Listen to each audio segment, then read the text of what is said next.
Halo, saya Matthew dari kelas 9B. Hari ini saya akan menjelaskan tentang dinamika perwujudan Pancasila. Eh,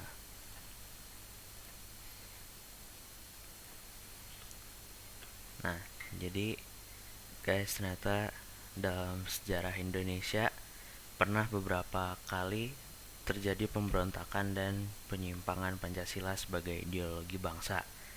Nah, ini adalah kejadian-kejadian yang terjadi karena adanya pertentangan antar ideologi di Indonesia.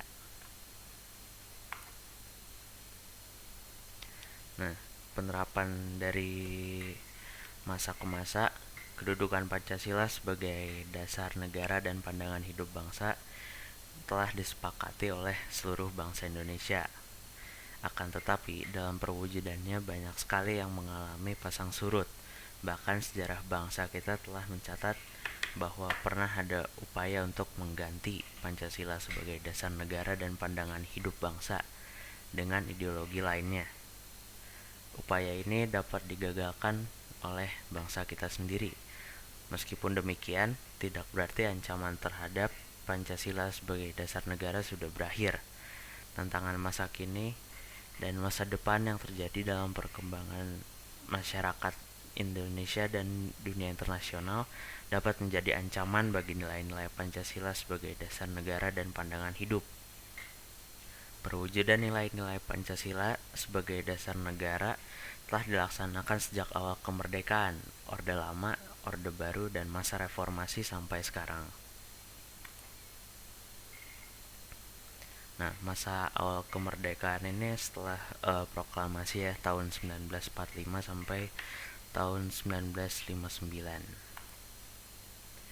Nah, salah satu pemberontakannya ada pemberontakan oleh Partai Komunis Indonesia atau PKI yang dipimpin oleh Musso untuk mengganti ideologi Pancasila menjadi komunis. Komunis itu sendiri adalah uh, ideologi dari asalnya dari Uni Soviet.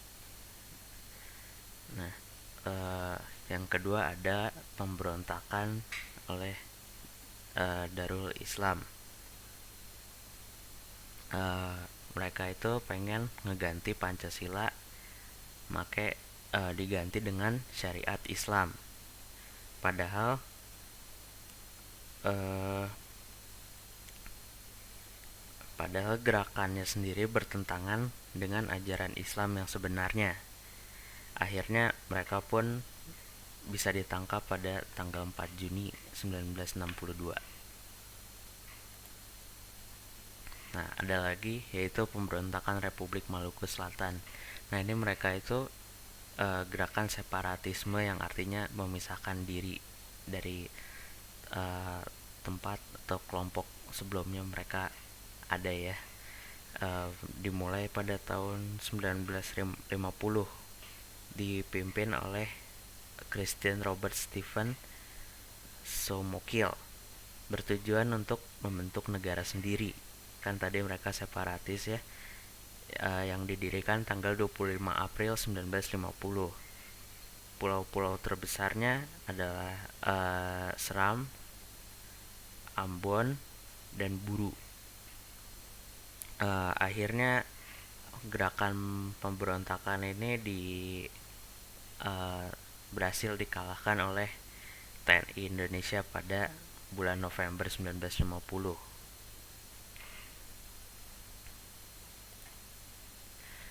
Ada juga namanya pemberontakan Angkatan Perang Ratu Adil. Ini adalah gerakan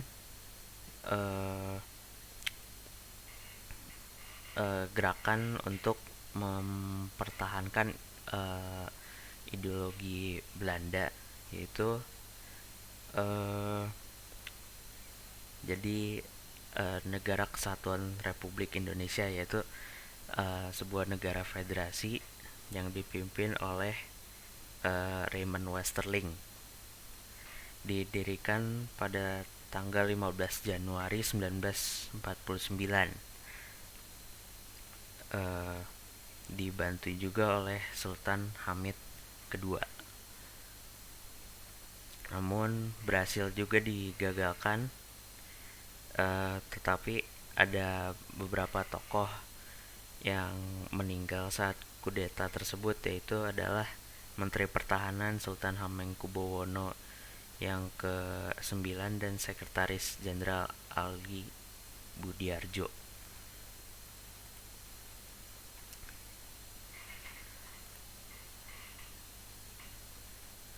Nah, terjadi beberapa penyimpangan Pancasila juga ya pas zaman Orde Lama, zamannya Bapak Presiden Soekarno, yaitu tanggal 1959 sampai 1966.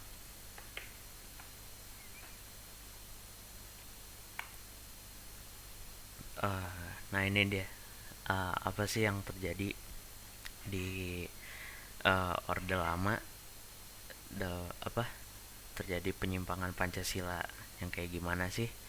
Nah ini diantaranya adalah berikut ini ya. Presiden Soekarno ditetapkan sebagai presiden seumur hidup berdasarkan TAP MPRS yang menyebabkan kekuasaan presiden semakin besar dan tidak terbatas.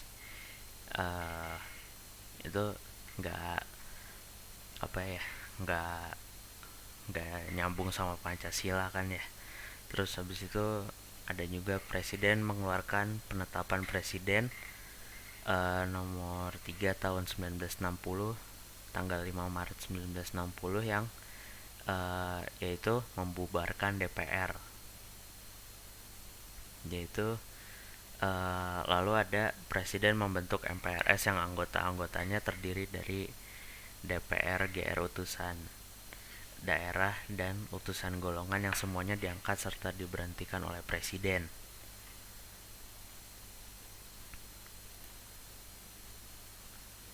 Nah, setelah itu akhirnya Soekarno menyerahkan tahtanya kepada ini Bapak Presiden Soeharto yang disebut juga sebagai masa-masa Orde Baru ya. Jadi pada masa ini lembaga kepresidenan merupakan pengontrol utama lembaga negara lainnya, baik yang bersifat superstruktur seperti DPR, MPR, DPA, BPK, dan MA, maupun yang bersifat infrastruktur, LSM, partai politik, dan sebagainya. Nah, di masa ini pula partai politik cuma ada 3, yaitu Partai Persatuan Pembangunan, Golkar yaitu golongan karya, dan Partai Demokrasi Indonesia.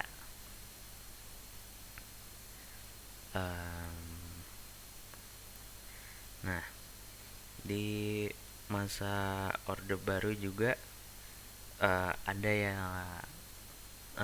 sesuatu yang terjadi namanya yaitu dibatasi kebebasan pers. Jadi berita-berita itu nggak bisa seenaknya bikin berita gitu ya, ditahan sama pemerintah kalau misalnya ada yang misalnya ngebahas kekurangan pemerintah saat itu.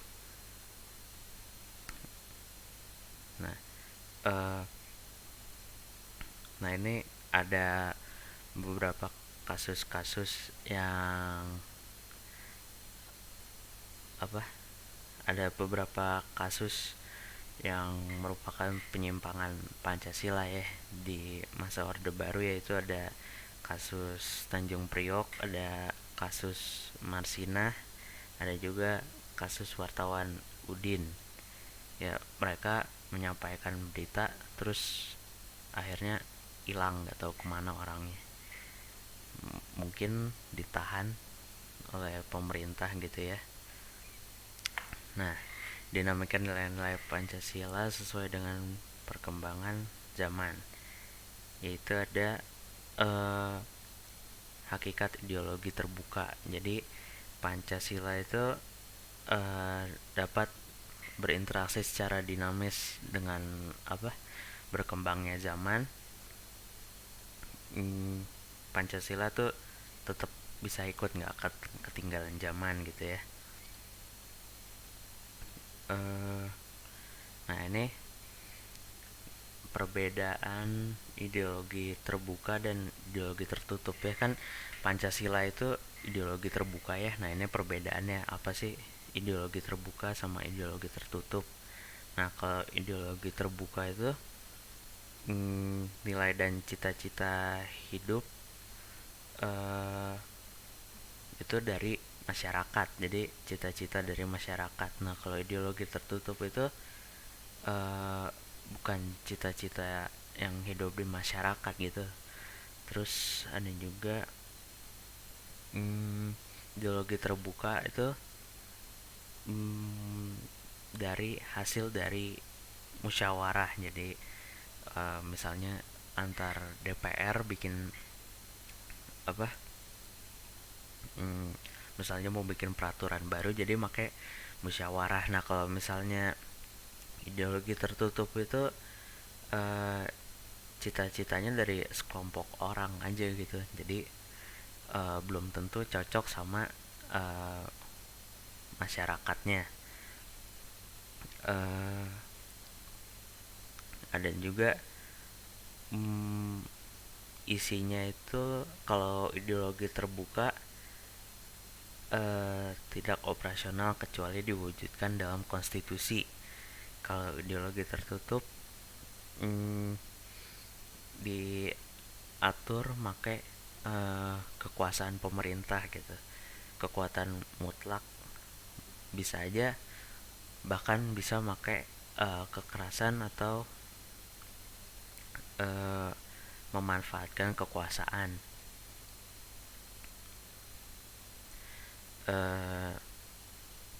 Nah ini dia kedudukan Pancasila sebagai ideologi terbuka Pancasila. Jadi ada beberapa nilai. Yang pertama itu nilai dasar, terus ada nilai instrumental, yang ketiga ada nilai praksis, maaf. Terus ada dimensi idealisme, dimensi normatif, dimensi realitas. Udah, itu aja. Nah jadi yang pertama itu nilai dasar, yaitu hakikat kelima Pancasila, yaitu ketuhanan yang Maha Esa, kemanusiaan yang adil dan beradab, persatuan Indonesia, kerakyatan yang dipimpin oleh hikmat kebijaksanaan dalam permusyawaratan perwakilan, keadilan sosial bagi seluruh rakyat Indonesia. Nah terus nilai instrumental itu sebagai penjabaran dari nilai-nilai dasar ideologi Pancasila berupa peraturan perundang-undangan dan lembaga pelaksananya, misalnya UUD, ketetapan MPR, undang-undang serta peraturan perundang-undangan lainnya. Ada juga nilai praksis, merupakan realisasi dari nilai-nilai instrumental berupa suatu pengalaman nyata dalam kehidupan sehari-hari dan bermasyarakat. Terus dimensi idealisme, dimensi ini menekankan bahwa nilai-nilai dasar yang terkandung dalam Pancasila yang bersifat sistematis, rasional, dan menyeluruh itu pada hakikatnya bersumber dari filsafat Pancasila. Ada juga dimensi normatif. Dimensi ini mengandung pengertian bahwa nilai-nilai yang terkandung dalam Pancasila perlu dijabarkan dalam suatu sistem norma. Artinya Pancasila terkandung dalam pembukaan Undang-Undang Dasar Republik Indonesia tahun 1945 yang merupakan tertib hukum tertinggi dalam negara Republik Indonesia serta merupakan pokok kaidah negara yang fundamental. Nah, perwujudan nilai-nilai Pancasila dalam berbagai kehidupan. Nah, kira-kira Pancasila dalam kehidupan itu perwujudannya apa aja sih? Ada yang pertama, perwujudan dalam bidang politik dan hukum. Jadi politik kan terus berkembang ya, nah harus didasari dengan Pancasila. Terus yang kedua adalah pembangunan dalam bidang hukum. Eh, Lalu ada juga perwujudan nilai-nilai Pancasila dalam bidang ekonomi. Jadi perekonomian di Indonesia itu harus dibangun atas asas kekeluargaan sesuai dengan Pancasila. Terus ada perwujudan nilai-nilai Pancasila dalam bidang sosial budaya. Em, jadi kita bersosialisasi dengan masyarakat harus didasari dengan nilai-nilai Pancasila juga ya. Terus ada juga dalam bidang pertahanan dan keamanan, ya, yaitu perwujudannya dalam bentuk TNI serta sudah jadi kewajiban seluruh masyarakat Indonesia untuk ikut serta dalam menjaga keamanan negara. Oke, terima kasih.